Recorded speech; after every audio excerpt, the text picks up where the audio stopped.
Technique प्राप्त है, ये गॉड कबीर गिवन है, ताकि आप अपने सदग्रंथों को इन प्रोजेक्टर और डीवीडी के माध्यम से रूबरू देख सकें, आंखों देख सकें, फिर मिला सकें अपने। आपके घर उपलब्ध होती हैं ये सभी सदग्रंथ। और दया करी परमात्मा ने के अनुवादित करवा दिया उन्हीं के द्वारा जिनको ज्ञान नहीं था। अनुवाद उनको भाषा आती थी, जैसा भी उन्होंने अनुवाद, जहाँ उनकी बुद्धि काम करना बंद कर गई वहाँ तो गलत कर दिया, और जहाँ साधारण अनुवाद थे उन्होंने कर दिए। कहाँ स्लिप करी उनकी बुद्धि? जैसे श्रीमद् भगवत गीता अध्याय नंबर 7 के मंत्र नंबर 18 में अनुत्तम गति शब्द है। गीता ज्ञान दाता अपने से अन्य परमात्मा के विषय में जानकारी देता है और अपने विषय में भी जानकारी देता है। लेकिन गीता अनुवाद करने वालों का दृष्टिकोण यही रहा कि श्री कृष्ण जो है ये सुप्रीम पावर हैं। श्री कृष्ण इज विष्णु, ये विष्णु जी को सुप्रीम पावर मानकर ये मानते रहे कि श्रीमद् भगवत गीता का ज्ञान श्री विष्णु जी ने दिया है श्री कृष्ण रूप में। श्री कृष्ण भी विष्णु ही थे, ये खुद मानते हैं हमारे धर्मगुरु। तो इन्होंने श्रीमद् भगवत गीता को ठीक से ना समझकर, क्योंकि उनको सृष्टि रचना का ज्ञान नहीं था, जिस कारण से उन्होंने श्री कृष्ण को ही मूल परमात्मा मान लिया। जबकि गीता अध्याय नंबर 15 के श्लोक 16 और 17 में 3 प्रभु बताए हैं, 3 पुरुष बताए हैं। एक सरपुरुष, सरपुरुष है ब्रह्म, जिसको सरब्रह्म भी कहा जाता है। सरब्रह्म ये केवल 21 ब्रह्मांड का स्वामी है। और दूसरा अक्षर पुरुष, इसको अक्षर ब्रह्म भी कहते हैं, इसको पर ब्रह्म भी कहते हैं। ये 7 संख ब्रह्मांड का स्वामी है, प्रभु है, पुरुष है, मालिक है। पुरुष कहो परमात्मा को। श्रीमद् भगवत गीता अध्याय नंबर 15 के श्लोक नंबर 16 में कहा कि 2 पुरुष हैं इस संसार में, पृथ्वी वाले लोकों में, और ये भी नाशवान और इनके अंतर्गत जितने प्राणी हैं वो भी नाशवान है। जीव आत्मा किसी की नहीं मरती, वो तो पशु पक्षी की भी नहीं मरती। श्रीमद् भगवत गीता अध्याय नंबर 15 के श्लोक नंबर 17 में तुरंत कहा है, उत्तम पुरुष है तू अन्य। पुरुष माने परमात्मा, प्रभु, स्वामी। उत्तम पुरुष यानी पुरुषोत्तम। पुरुषोत्तम तो इन दोनों से कोई भिन्न है। सरपुरुष और अक्षर पुरुष, जो 16वें श्लोक में बताए, इनसे कोई भिन्न है, वो वास्तव में परमात्मा कहा जाता है। उत्तम पुरुष है तू अन्य परमात्मा इति उदाहरत, यह लोक तरम आविश्य विभर्ति अवय ईश्वर। उत्तम पुरुष यानी पुरुषोत्तम, श्रेष्ठ भगवान, सही परमात्मा तो इन दोनों से कोई और है, अन्य है, और वही परमात्मा कहलाता है, वो परमात्मा कहा जाता है। और वही तीनों लोकों में प्रवेश करके सबका धारण पोषण करता है। श्रीमद् भगवत गीता अध्याय 15 के श्लोक नंबर 1 से लेकर 3 में एक विशेष विवेचन है, विवेश विवरण है कि उल्टा लटका हुआ ये संसार रूपी वृक्ष है। उल्टा लटका हुआ संसार रूपी वृक्ष जानो, जिसकी ऊपर को जड़, जड़ तो समझो मूल मालिक है, वो उत्तम पुरुष है तू अन्य जो है वो तो है जड़, मूल, और उसके बाद जो जमीन से बाहर दिखाई देता है वो सारा पेड़ होता है। उसके फिर विभाग बताए हैं। अक्षर पुरुष जो तना है वो अक्षर पुरुष है, और उससे कोई मोटी डार निकलती है वो सरपुरुष समझो। और उस सरपुरुष के आगे जो 3 शाखा हैं, रजगुण ब्रह्मा, सतगुण विष्णु, तमगुण शिव जी, वो आगे शाखा हैं, वो देव हैं, ये तीनों ब्रह्मा विष्णु महेश हैं। और पात रूप संसार, उस परमेश्वर ने श्रीमद् भगवत गीता अध्याय नंबर 15 के श्लोक नंबर 1 में बताया है कि ऊपर उसी का विवरण अपनी सिंपल लैंग्वेज में सच्चिदानंद घन ब्रह्म की वाणी में कहा कि अक्षर पुरुष एक पेड़ है और सरपुरुष वाकी डार। सरपुरुष कहते हैं ज्योति निरंजन काल को, और इस काल के 3 पुत्र हैं, रजगुण ब्रह्मा, सतगुण विष्णु, तमगुण शिव जी। इस सर पुरुष के पुत्र हैं 3, ब्रह्मा विष्णु महेश।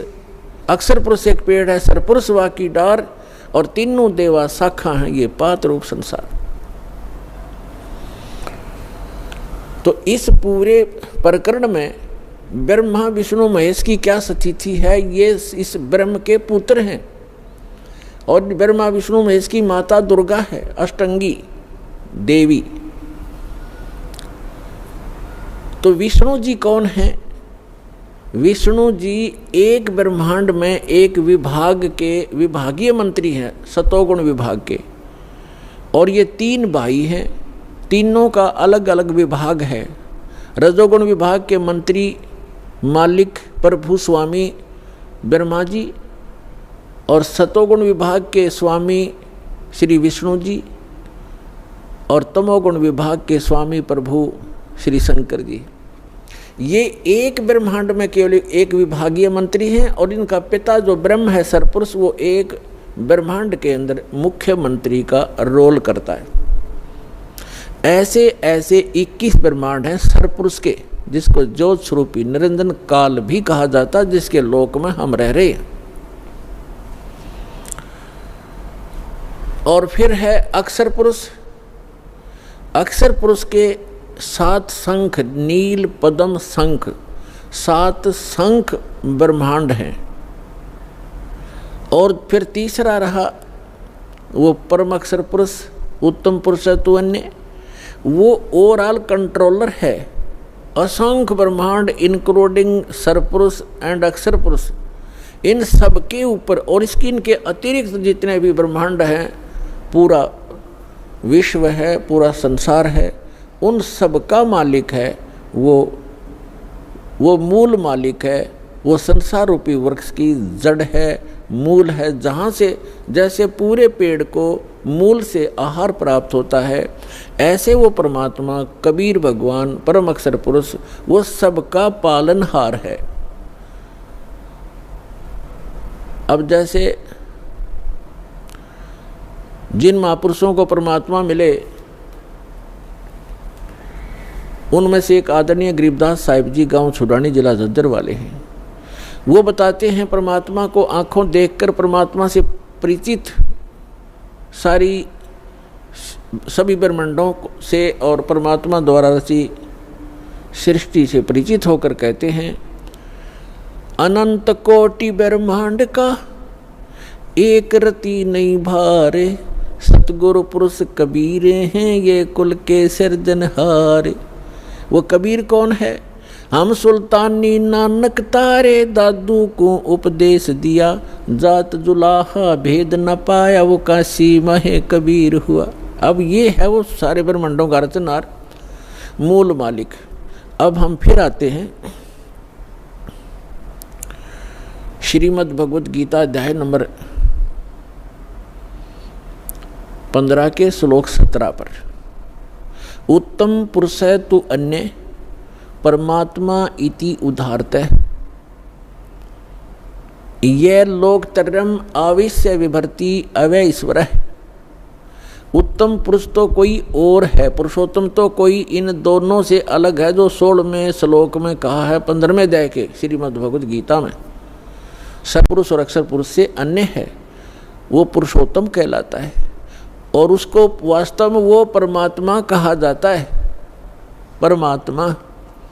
परमात्मा माने श्रेष्ठ आत्मा। श्रेष्ठ आत्मा वही होता है जो किसी को दुख ना दे, किसी के बेटा बेटी की मृत्यु ना करे, कैंसर ना करे, किसी को रोग से युक्त ना करे, दुखी ना करे, उसको परमात्मा कहते हैं, श्रेष्ठ आत्मा, अच्छी आत्मा। और जो यहाँ हम देख रहे हैं बुचड़ खाना, किसी हॉस्पिटल में जाकर देख लो, हाहाकार मची हुई है, और घर घर में देख लो, कोई किसी रोग से दुखी, कोई किसी से दुखी, किसी की टांग कटी है, किसी का हाथ कटा है, कोई आंखों से अंधा है, कोई पैरालाइसिस से तड़प रहा है। जिस लोक में हम रह रहे हैं, ये इस परमात्मा का लोक हो सकता है? ये तो कसाई आत्मा का लोक है, इस काल का लोक है जहाँ हम रह रहे हैं। ये कबीर भगवान ने आकर बताया। और जिन महापुरुषों को परमात्मा सचखंड लेकर गए अपने सुख में स्थान पर, और फिर उनको गवाह बनाकर, साक्षी बनाकर वापस छोड़ा, उन्होंने भी यही बताया कि ये लोक ठीक नहीं, एक स्थान और है जहाँ जाने के बाद जीव फिर कभी लौट कर वापस इस गंदे लोक में नहीं आता, और वहाँ कोई दुख नहीं, वहाँ वर्द अवस्था नहीं, वहाँ मृत्यु नहीं। अब श्रीमद् भगवद गीता अध्याय नंबर 15 के श्लोक नंबर 17 में कहा है कि उत्तम पुरुष है तो अन्य परमात्मा इति उदाहरत है, और यह लोकतर्यम आविश्य विवर्ती अवैश्वर है, जो तीनों लोकों में प्रवेश करके वो श्रेष्ठ परमात्मा जो सरपुरुष और अक्षर पुरुष से अन्य है, वो संसार रूपी वृक्ष की मूल है, जड़ है, ऊर्ध्व मूलम अधः शाखम, ऊपर को जो जड़ है वो तो समझो परम अक्षर ब्रह्म है, और यह लोक तरम अविश्य विवर्ती, जो तीनों लोकों में प्रवेश करके सबका धारण पोषण करता है। पूरे पेड़ को मूल से ही परवरिश आहार मिलता है, मूल से उसकी परवरिश होती है। तो पूरा जो मूल है ऊपर परमात्मा है, जो सतलोक में रहता है, वो अक्षर पुरुष, परम अक्षर पुरुष, वो सारी सृष्टि का रचनहार सर्व उत्पादक प्रभु, वो कबीर साहब है जो काशी में धानक रूप में आए थे। उस परमात्मा ने विधान बना के छोड़ दिया है, उस विधान अनुसार जो चलेगा उसको जैसा भी यहाँ का जो कर्तव्य है, लाभ है, उस अनुसार उसको मिलता रहेगा, उसको उसी प्रकार उसका जन्म मृत्यु होता रहेगा। और इस जन्म मृत्यु से बचने के लिए विधान बनाया है, जो उसको अपनाएगा, उसको अप्लीकेबल कर लेगा, उसका जन्म मृत्यु छूट जाएगा। तो वो जन्म और मृत्यु के छूटने का विधान हमें प्राप्त नहीं हुआ था। परमात्मा ने 600 वर्ष पहले बताने की चेष्टा की, लेकिन हम अशिक्षित होने के कारण हम वंचित रह गए। उसकी पूर्ति करने के लिए परमात्मा ने अब समय दिया है, निर्धारित किया था। अब जो प्रसंग चल रहा है, अब यहाँ कई व्यक्ति श्रद्धालु आपको भ्रमित कर देते हैं कि श्रीमद् भगवद गीता अध्याय नंबर 15 के श्लोक नंबर 18 में गीता ज्ञानदाता कहता है कि मैं लोक वेद के आधार से मैं पुरुषोत्तम प्रसिद्ध हूँ। तो वो भ्रमित करते हैं कि रामपाल इनकम्प्लीट ज्ञान देता है, 17वें श्लोक तक ही बताता है, 18वें में क्यों नहीं बताता कि उसमें खुद कहता है मैं पुरुषोत्तम हूँ। यदि उसको 18वें श्लोक को हम फाइनल माने तो 17वां गलत हो गया, क्योंकि गीता ज्ञानदाता तो ये कहे कि वो पुरुषोत्तमता इन दोनों से कोई अन्य है। और 18वें में क्या कहता है कि मैं गीता ज्ञानदाता कौन है? ये श्री कृष्ण नहीं है। श्री कृष्ण में प्रवेश करके, ये विष्णु नहीं है। श्री कृष्ण कहो चाहे विष्णु को, ये बोलने वाला श्री कृष्ण और विष्णु नहीं है। इनके अंदर इनका पिता जो सरपुरुष है उसने प्रतिज्ञा कर रखी है। 7वें अध्याय के 24-25वें श्लोक में कहा है, वो खुद कहता है गीता ज्ञानदाता कि मैं अपनी योग माया से छुपा रहता हूँ। ये बेबुद्धि मंदबुद्धि के लोग मुझे एज ए कृष्ण मान रहे होंगे, व्यक्ति रूप में प्राप्त खड़ा प्राप्त मान रहे होंगे। मैं कृष्ण नहीं हूँ, मैं व्यक्ति रूप में कभी नहीं आता। मैं अपने 4थे अध्याय के 9वें श्लोक में ये कहता है मेरे जन्म और कर्म दिव्य हैं। अब इसके कर्म दिव्य कैसे हैं कि ये सामने आता नहीं, इसने प्रतिज्ञा कर रखी है और ये किसी में प्रवेश करके अपना जो उल्लू सीधा वो कर जाता है। श्री कृष्ण में प्रवेश करके गीता का ज्ञान ये सरपुरुष दे रहा है और ये कहता है कि मेरे अंतर्गत यानी 21 ब्रह्मांड में जितने भी प्राणी हैं उनसे मैं उत्तम हूँ, श्रेष्ठ हूँ, तगड़ा हूँ, मजबूत हूँ, ताकतवर हूँ। इसलिए लोक वेद में मैं पुरुषोत्तम प्रसिद्ध हो रहा हूँ। लोक वेद दंत कथा सुनी सुनाई बातें, इस कारण से मैं पुरुषोत्तम हूँ। 15वें अध्याय के 17वें श्लोक में स्पष्ट कर दिया कि उत्तम पुरुष है तू अन्य, वो तो कोई और है और वही वास्तव में अविनाशी है। दूसरे अध्याय के 17वें श्लोक में कहा है। और दूसरे गीता अध्याय नंबर 2 के श्लोक 12 में, गीता अध्याय नंबर 4 श्लोक 5 और 9 में, गीता अध्याय 10 मंत्र 2 में ये स्पष्ट करता है गीता ज्ञानदाता कि मेरे तो जन्म मृत्यु होते हैं, मैं अविनाशी नहीं हूँ। और दूसरे अध्याय के 17वें श्लोक में श्रीमद् भगवद गीता में कहा कि अविनाशी तो उसको जान जिसने सारे ब्रह्मांड की रचना की, जिसे सारा संसार व्याप्त है। उस अविनाशी को मारने के लिए कोई भी सक्षम नहीं है। और अपने विषय में कहता है कि मेरी तेरी जन्म मृत्यु होती रहती है, लेकिन 18वें अध्याय के 62वें श्लोक में कहा कि अर्जुन तू सर्वभाव से उस परमेश्वर की शरण में जा, उसकी कृपा से तू परम शांति को और सनातन परम धाम को प्राप्त होगा। और श्रीमद् भगवद गीता अध्याय नंबर 15 के श्लोक नंबर 1 से 4 का आशय ये सारांश है कि उल्टा लटका हुआ संसार रूपी वृक्ष है, ऊपर को पूर्ण परमात्मा है, वो सबका धारण पोषण करने वाला, जिससे सबकी उत्पत्ति हुई है, सर्व उत्पादक प्रभु है, ऊपर सतलोक में रहता है, वो संसार रूपी वृक्ष की जड़ है। और अक्षर पुरुष ये तना है, सरपुरुष ये काल जो गीता का ज्ञान दे रहा है श्री कृष्ण में प्रवेश करके, ये एक शाखा है, एक मोटी डार है, आगे 3 शाखा है, ब्रह्मा विष्णु महेश समझो, और पात रूप संसार। तो ये स्वयं बताना चाहता है। फिर गीता अध्याय नंबर 15 के श्लोक नंबर 1 से 4 का सारांश है कि उल्टा लटका हुआ संसार रूपी वृक्ष है, और जो इन सभी विभागों को बताता है, जैसे चौथे अध्याय के 32 और 34 श्लोक में बताया है कि सच्चिदानंद घन ब्रह्मणे, यानी ब्रह्मणे मुखे, ब्रह्मणे माने सच्चिदानंद घन ब्रह्म के मुख से उच्चरित वाणी में ये तत्व ज्ञान विस्तार से कहा गया है, जो यज्ञों के बारे में, यज्ञ माने धार्मिक अनुष्ठानों के विषय में जो जानकारी है विस्तार से कही गई है। और चौथे अध्याय के 34वें श्लोक में कहा कि उस ज्ञान को तत्वदर्शी संतों से जाकर समझ। गीता ज्ञानदाता कहता मैं नहीं जानता उस तत्व ज्ञान को, नहीं तो एक अध्याय और लिख देता 19वां कि वो तत्व ज्ञान ये सुन ले, इसमें लिखता हूँ, वो तत्व ज्ञान से परिचित नहीं है।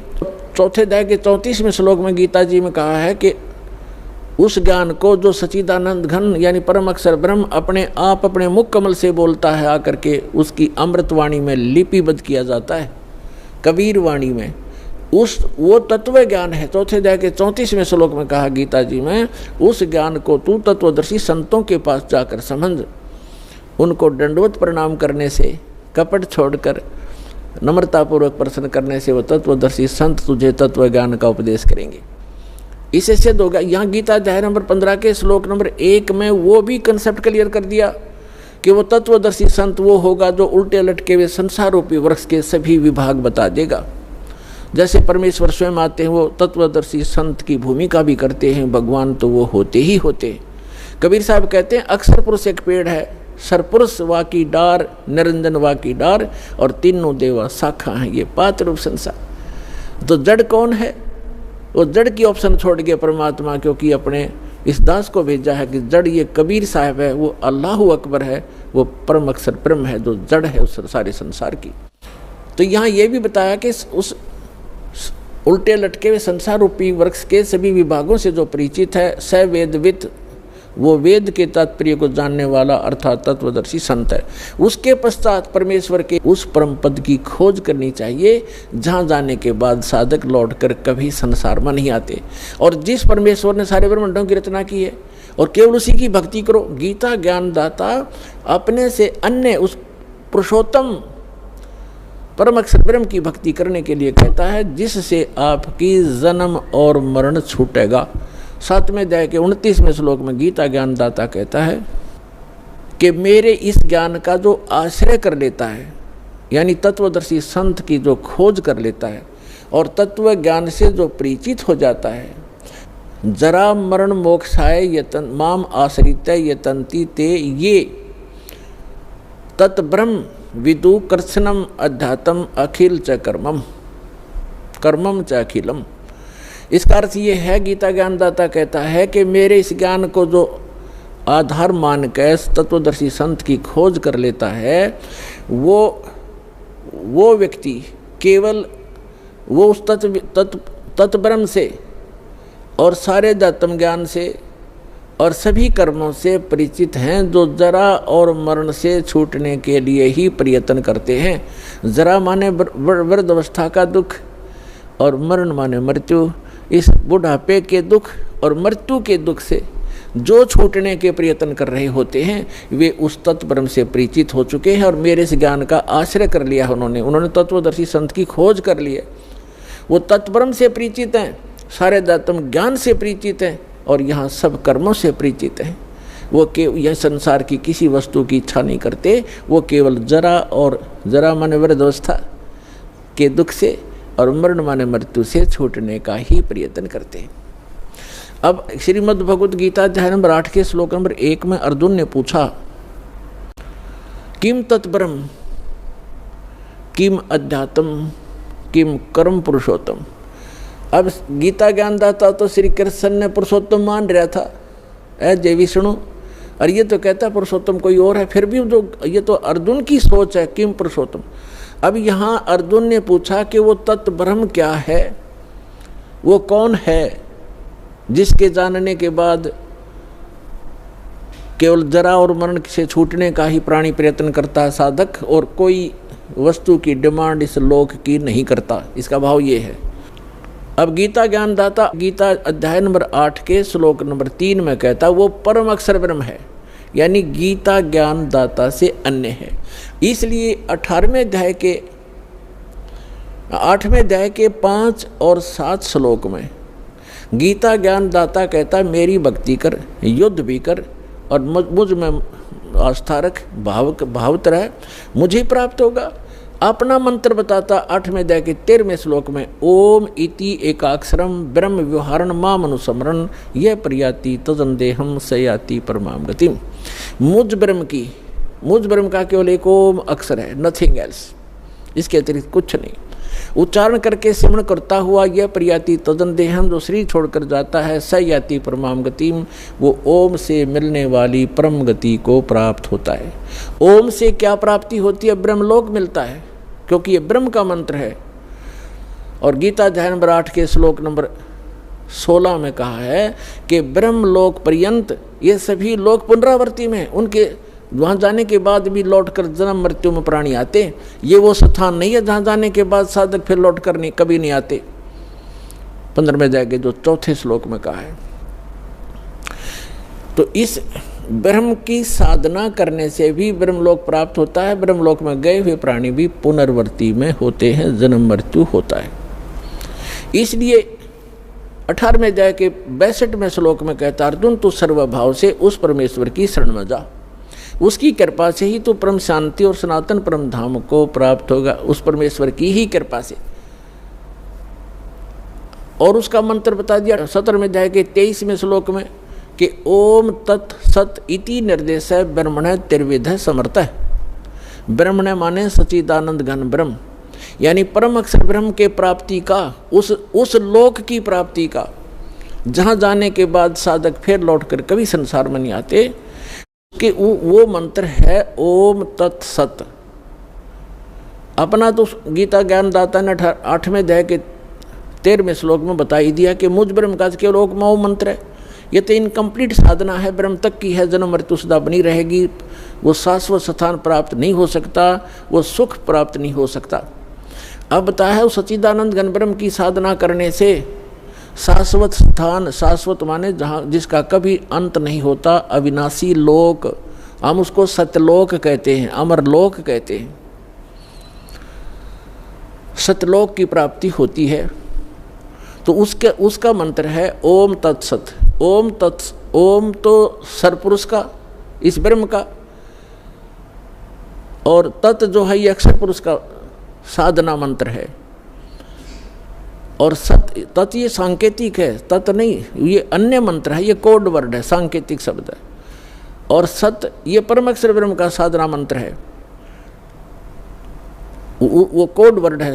ओम तत्सत ये शब्द नहीं है, ये मंत्र नहीं है, ये अन्य मंत्र हैं जो इस विश्व में दास के पास उपलब्ध है और किसी के पास नहीं है।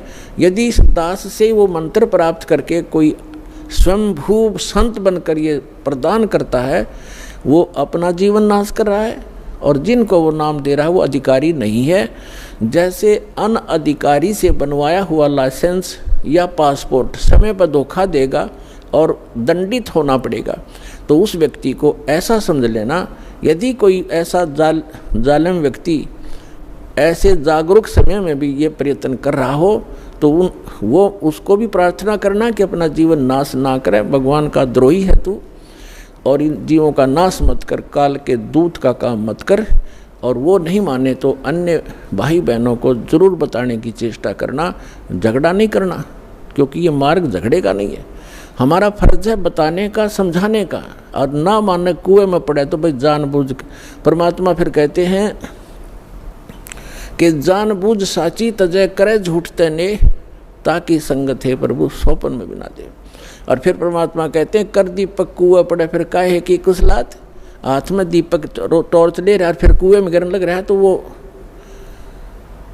होश में नहीं है वो व्यक्ति, कोई शराब वगैरह पी रखी है उसने, तो वो मूर्ख है। वो फिर अपनी करनी आप पावेगा, आप निर्दोष हो जाओगे। उनको एक बार प्रार्थना अवश्य करना कि ये व्यक्ति जो आप गुरु बनाए बैठे हो, ये गुरु ठीक नहीं है, ये अधिकारी नहीं है। तो इस तरह का अगर कोई स्वयंभू संत बनेगा तो उसको अनधिकारी है, वो डुप्लीकेट जाली लाइसेंस और पासपोर्ट बना रहा है, क्योंकि इस मंत्र के आधार से ये हमारा यहाँ का पासपोर्ट है, जिसके आधार से हम सवलोक जाएंगे, सतलोक जाएंगे।